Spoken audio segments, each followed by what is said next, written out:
Call on Scott Willis. Mr Speaker, why won't this government deliver for Kiwis?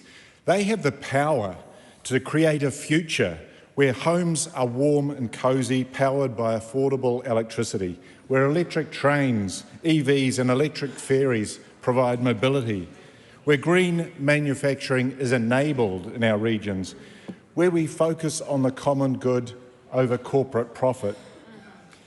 But that's not their agenda. And the evidence is really clear on that, because over the last 12 months, we've seen Winstone Pulp International closing 2 mills with 230 jobs lost, a huge impact on the Ruapehi region. OG Fibre have shut up operations at their paper division at Kinleith Mill, 200 jobs lost there. They've also closed their Penrose mill in December, resulting in the loss of 75 jobs. Meanwhile, Glycina Alloy, New Zealand, Aotearoa's only aluminium recycler, may go out of business because of the energy crisis that is this government's responsibility. Let's call it for what it is. The government is overseeing the deindustrialisation of Aotearoa. Yep. The solutions, however, are really clear. It is basic stuff. Listen to those who know. It is time to electrify everything. The major energy users group has urged the government to be bold and to look for long-term solutions rather than the current chaotic ad hoc approach. And meanwhile, households are facing real challenges in electricity bills. It's unsustainable.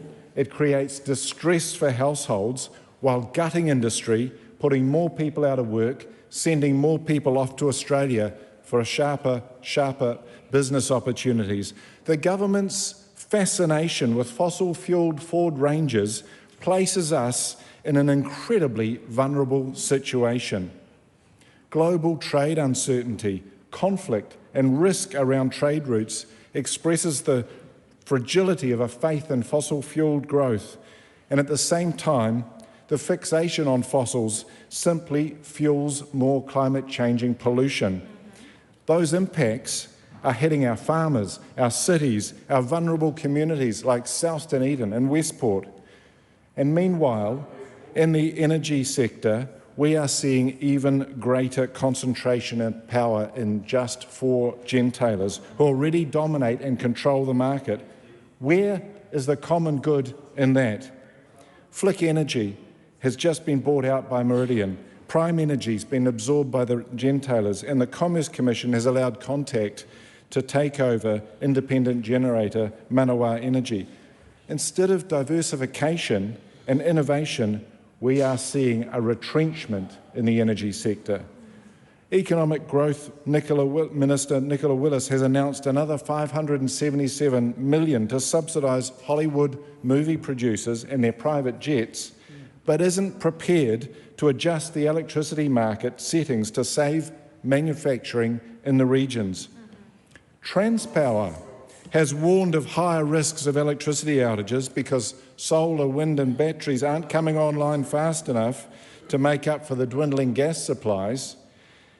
We head into winter knowing that this government won't lift a finger to give thousands of Kiwis some respite from energy hardship. Shame.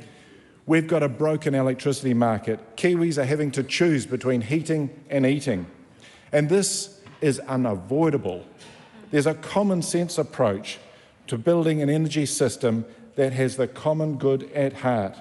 We need a government that is prepared to lead with things like direct investment in new renewable energy generation and storage to electrify everything.